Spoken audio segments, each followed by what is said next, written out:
People are constantly going on about the simple things in life, how to escape the craziness, the stress, the turmoil of day-to-day living.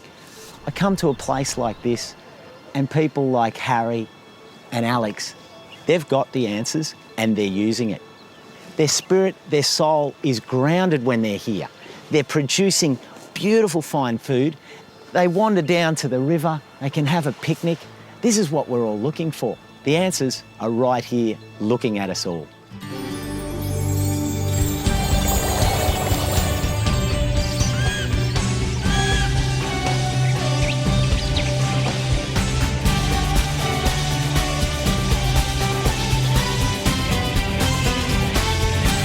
Tonight, how to save 25% off your water bill.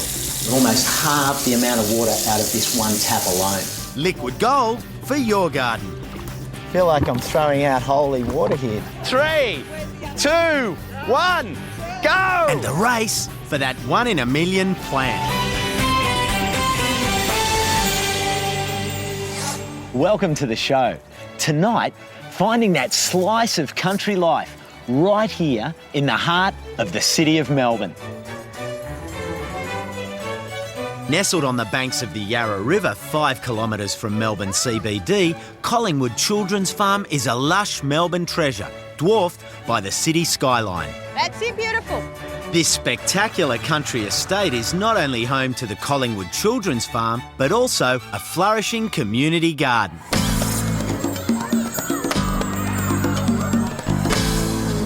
A day at the Collingwood Children's Farm is a must for any parent with young kids living or travelling through Melbourne, as the kids can get up close and personal with farm animals of all shapes and sizes. I think the kids get all sorts of value being outdoors, being in an environment like this, seeing where their eggs come from, seeing how to relate to animals. You know, being able to bring a 2 or 3 year old out to a farm where they can paddle the animals and feed them is amazing. Throughout the show, I'm going to take you on a tour of this fantastic 17-acre property. But first, one of the key areas here that interests me is the community garden, where local residents can rent a small garden plot. Alex, tell me a little bit about all these plots. There's 70 of them, Costa, and they're all for the local residents, and they've got to be a resident of the city of Yarra. And it's our way of involving the local community within the farm. And they all come here, as you can see, and they grow vegetables like you've never seen before. I mean, it's fantastic to watch them work. It's all got to be organic. They're not allowed to use any chemicals. And as I said, they grow a whole wide range. We've got some cabbages there and silver beet. And oh, there's a bit of mint here. Bit of mint, yeah. And I noticed he's got his little bottles. Yeah. Filled with a little bit of beer. Just to attract the bugs. And the recycled wine cask. Got to use recycled stuff. So that's going to scare the birds, along with garbage bags, a couple of garbage bags flapping around. Simple. Yes, Con. Hela. How are you? Vos pas? Kala. Kala. Yeah. And Duxie. Yeah, Mihara. So Harry's had the place for about 8 years, and he comes down 3, 4, 5 times a week. Yep. What are you growing today, Harry? What's in here? Follows broccoli, chimera, Broccoli, yeah. The other. cabbage. Eggplant. Yeah. Gee, they're sensational. Yeah. Hot chilies. Oh, chili. Very go, hot. Harry. Beautiful. So Harry, how much does the garden cost a year to rent? Also, 45, I told you. $45. And plus- how much fruit and vegetables would you collect out of the garden? Also, okay, this is the Yeah. $1,000, $800. That makes about $800 to $1,000 worth of the size. vegetables for his family The size out kind of this of small yeah. plot. Yeah. How good is that? Here we've got Harry. He's close to 70 years old, and part of his lifestyle is being here in his garden. It's healthy. He's up and down the whole time. No need for some strange exercise regime. He's doing something positive for his family, bringing home lots of organic produce.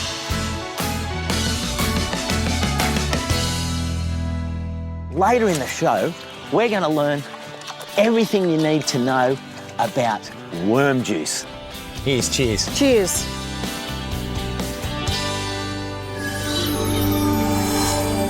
Australia's water situation is really dire, particularly down here in Melbourne. To help the situation, the Victorian government has created a water-saving initiative that aims to aggressively reduce every person's usage. Now we're in Preston, and the Gantos family are currently using about 200,000 litres a year, which is costing them over $600. Our plan for the day is to set things up so that we can save them 50,000 litres a year, a quarter of their current usage.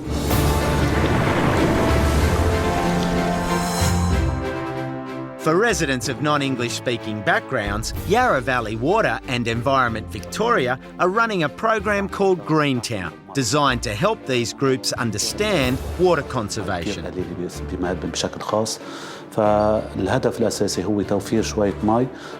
Often these are the communities that miss out on getting mainstream media and mainstream advertising around sustainability. So the Greentown program is designed to transcend the language barrier and deliver that message to those households and communities that really want it most. So today, an Arabic-speaking water auditor from the Greentown project is going to help us realise some water efficiencies around Norma's home. especially بس يفوتوا الولاد. Interestingly, Norma Gantus knows a thing or two about water conservation. You see, she moved here in 1989 from Lebanon, where water was in very short supply. We used to have this problem in Lebanon, we used to have only around 3 hours the water on, to use it, and after they used to cut it. So I think in here, sometimes I use the same way I used to do it there.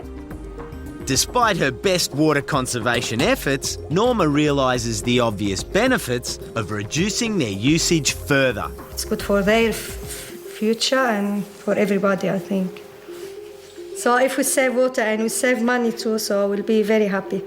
We spend the money on something else. And the great news for not only the Gantus family, but for all of us, is that it is possible to save 25% of your current water usage just by following a few simple steps.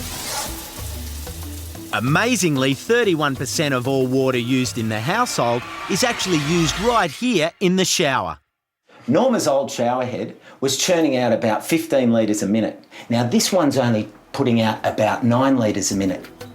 On top of having a water-efficient shower head, if the Gantuses shave 2 minutes off their shower time, then they will save 40,000 litres a year. That equates to over $100. When it comes to brushing their teeth, my brothers, sometimes they'll forget to turn the tap off, and we would have to just walk in and, tell them you didn't turn the tap off. At the moment, this tap is throwing out about 10 to 12 litres a minute. If we change the aerator that I've got here, so it's a simple task, all we do is unscrew this old aerator, get the new one, screw it in there, turn it on. No matter how hard we turn it on, full bore, that's only going to pour out a maximum of 5 litres a minute. So we've almost halved the amount of water out of this one tap alone. By doing this, the Gantuses will save over 20,000 litres a year, and at least $50 to boot. Did you know that a leaking system can waste up to 16,000 litres of water a year? Simple test.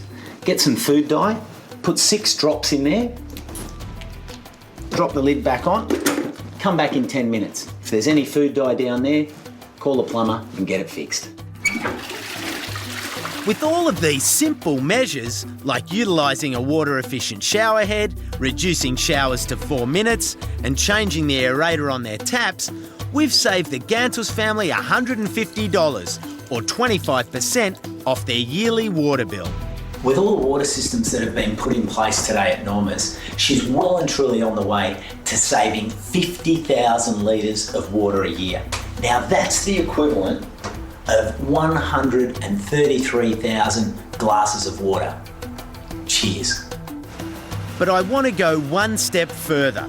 This 3,500 litre slimline tank will be plumbed into both of the Gantuses' toilets and will save them around 20,000 litres a year.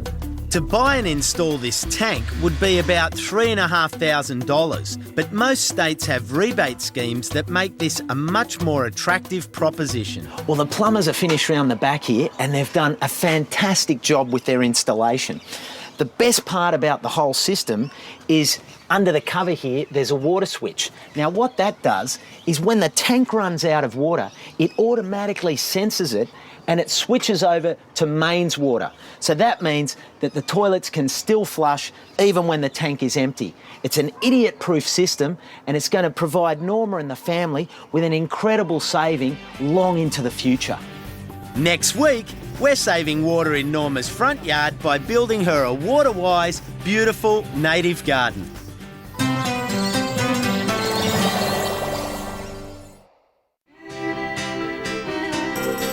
Welcome back to Costa's Garden Odyssey. We're here at the Collingwood Children's Farm, 5 kilometres from Melbourne's CBD. And what I like about this farm is its approach to sustainability. Every waste product here is used or recycled. In fact, they have an entire commercial operation dedicated to creating a potent golden juice. I'm not talking about apple juice or orange juice or any other juices you can think of. I'm talking about the good oil, worm juice. Beans on toast, chicken and rice, peas and broccoli, cabbage and spuds, wholemeal bread. I like to feel good. Now, when you set this up, what do you put in the bottom? We've used straw. Yep. Put the straw in a couple of inches, a bit of compost, throw the worms in, and then just keep feeding them fruit and vegetables on a regular basis. One of the best ways to break down organic matter is to use composting worms to convert food scraps into nutrient-rich worm castings, commonly known as worm poo. Okay, you've got these bags on the top. Is that to keep sunlight out? It's to keep sunlight out, to stop the birds coming in for a meal, and it also helps to keep them cool, particularly in the hot weather. So you keep these bags moist? Yes. Yeah. 3 months and 1 million poos later, we're at the final stage of the process. The worms have done their job, and what we've got is just this rich castings, and it's filled with worms. As I put them into the sieve, have a look at that. There's just worms everywhere. Now we've got to take it over and we harvest it with the sieve because we need to keep our worms to go back into the boxes to start again. As Joy pans away with her tray, underneath is falling through these worm castings. This worm poo is gold. It is potent. Now, around your tree at home, you only need a little palmful like that, and the tree will jump out of the ground. Equally, a small amount around your vegetable garden, and you'll have vegetables growing like you wouldn't believe.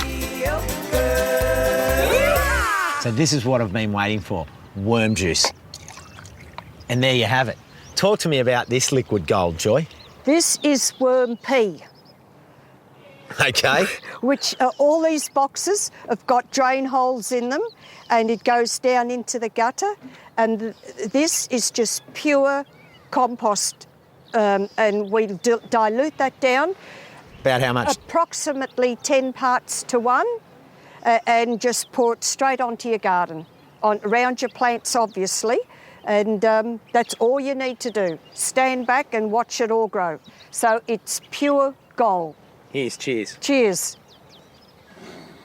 You can actually drink it because worms have no known diseases. So it's pure gold. Oh, even better. I'll go again. Cheers. Thanks, Joy. Later in the show, the best bit, feeding the animals with the kids. Yum, it's very nice. Oh, hang on, we'll get that off the gate.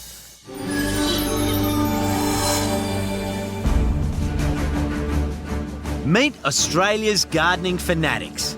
These guys have been up since 5 to make sure they are the first to find the needle in the haystack, snatch that pot of gold, find that missing piece for their rare plant collection. This is the unique world of the Bilpin Collectors Plant Fair. 3, 2, 1, go!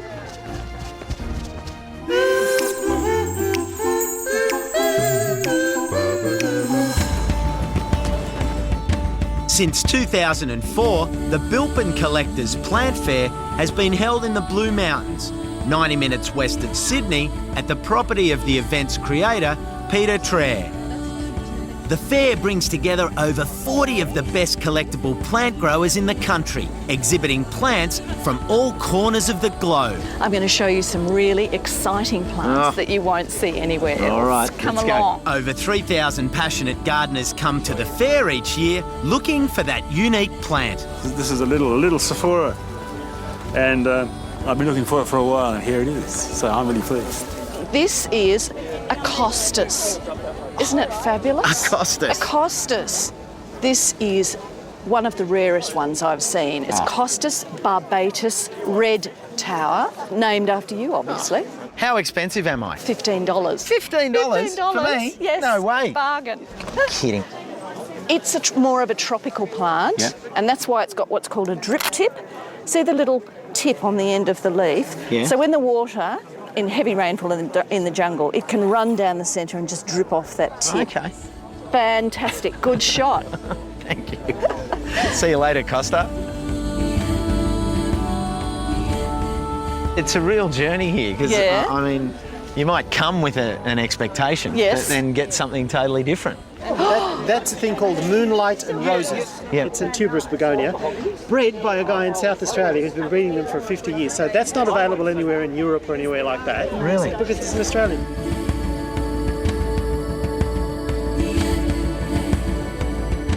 Look at the colour of this one here. Incredible. And it's called?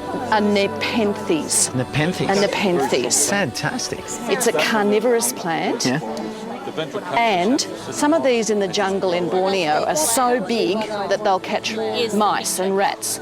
These are amazing. This is a bat plant. Now, look. It's amazing. This is, you don't see these very often in flower. There's the ears. Yeah. And look at the long whiskers. That is... I dig those whiskers. You dig the whiskers. That really is a wonder. It's a wonder of the plant world. The weekend-long event sees over 100,000 rare and exotic plants find a new home. Yeah, natives we've got, orchids, clivias, there's some clivias over there, so bulbs as well, rare bulbs. Annabelle? Peter's Farm's been an incredible setting for today's Collectors Plant Fair.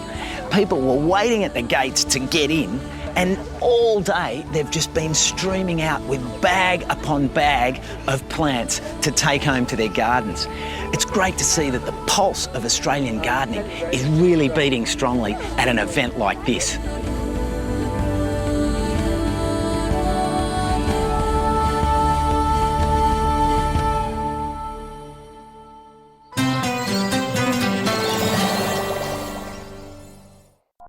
Population growth worldwide has put incredible pressure on our agricultural land.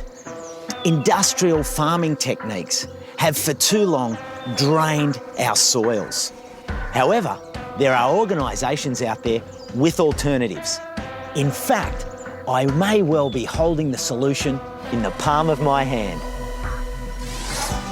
Biodynamics is a method of organic farming that began in 1924 by German philosopher Rudolf Steiner in response to local farmers who were noticing soil degradation on their properties. It emphasises the relationship that exists between plants, soils, animals and nature as a complete and self-nourishing system. Biodynamically gardened and farmed soils hold up to 75% more moisture. The biodynamic farmers on the Murray-Darling, their farms are lush and green, while their neighbours are brown and dry. Central to biodynamic farming is a series of soil and compost preparations, each created in a very unique way. The most widely used preparation is known as Biodynamic 500. Biodynamic 500 soil spray is prepared from cow manure, and the manure is put into cow horns and buried quite deeply into the soil and left over winter. And then when these are brought out, dug up in spring and put into a pot and stirred with water and then sprayed out or flicked out over the soil, because it is a soil spray, those life forces in very minute quantities go into the soil, and they actually bring the soil back into a living balance. These days, you don't need to bury a cow horn yourself, as you can buy Preparation 500 ready to go. Feel like I'm throwing out holy water here, Diane. Now, you might think that all this poo and horn stuff seems a little far-fetched, but I have to say that if this garden's anything to go by, then I reckon they might just be onto something. But what more proof can you have when there's been a drought for how many years? Nearly 10 years. And the biodynamic farmers are still farming, they're still making money, and around them everything else has been collapsing. But I guess, like most things, the only way to truly be sure is to try it in your garden. I hope you've realised by now that I like to keep an open mind about things, to listen to all points of view. So, this week's Zen Shed is going to explore the intriguing world of witchcraft.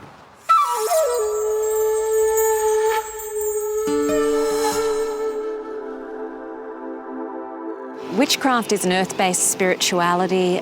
Some people would call it a religion, but it's a path that is all about attuning yourself to the cycles of the planet, to the seasons, to the solstices, to the equinoxes, to the trees and the plants and all of the wide green world. Everything is alive, everything is sacred. I work with plants to create a kind of energy or to send away a kind of energy, and one of the ways in which I do that is to work with what's called a smudge stick. So this is a smudge stick. A smudge stick is when you take a group of herbs, you bind them together. As you bind them, say a prayer or make a wish, put your intention in there. Leave it for 28.5 days. Then once that's done, once they're dried out, you light the end of it and then just allow the smoke to clear the area where you want to banish any kind of negativity from. So just walk around that entire area, farewelling the energies, thanking them for their lessons, but saying, see you later. Spells are just prayers in action, and I'm going to give you a planting spell that you can do in your own garden today. First of all, take some rose quartz, just dig a little hole and plant that rose quartz in. That's about unconditional love. Then take your seed or your seedling. I've got an acorn for mighty strength through the ages. Put a little bit of dirt on top of the quartz and then just simply place the dirt over. I'm going to put a little oak leaf on top to remind me of what it is that I've planted. Now I'm just going to send it some love and some energy for long life, abundance, prosperity. As I do will, so mote it be. And it's really as simple as that. Magic and witchcraft is a very powerful path. It's life-changing and transformative, but mostly it gets you in connection with nature. And that connection with nature is what we all need right now to help save this beautiful blue and green planet that we all live on.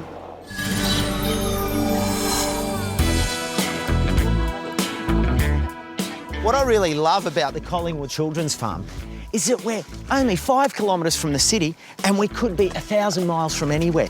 The place is just buzzing and my mate Mavis loves it too. But the best part about it is what we've seen so far. We've seen the community gardens where there's great characters providing an abundance of produce for their families. Kids can come down here and learn about real farming. There's a touchy-feely section where they can go up and close and personal with goats, with cows. They can milk a cow. Do you like coming out here to the farm? Yes. Yeah? We always do it with our nana. With your nana. Oh, that's a good person to come to the farm with. For me, a visit to the Collingwood Children's Farm is a real grounding experience, a chance to forget about the hustle and bustle of my life in the city. It's a really cool place. Think of it as a bit of natural therapy for you and your kids. Next week, living proof of the power of biodynamics. It has really improved the health, the soil condition. It's fantastic. An easy backyard transformation. Wow. And how to get your garden in Zen balance. And this will bring you good prosperity and more harmonious life.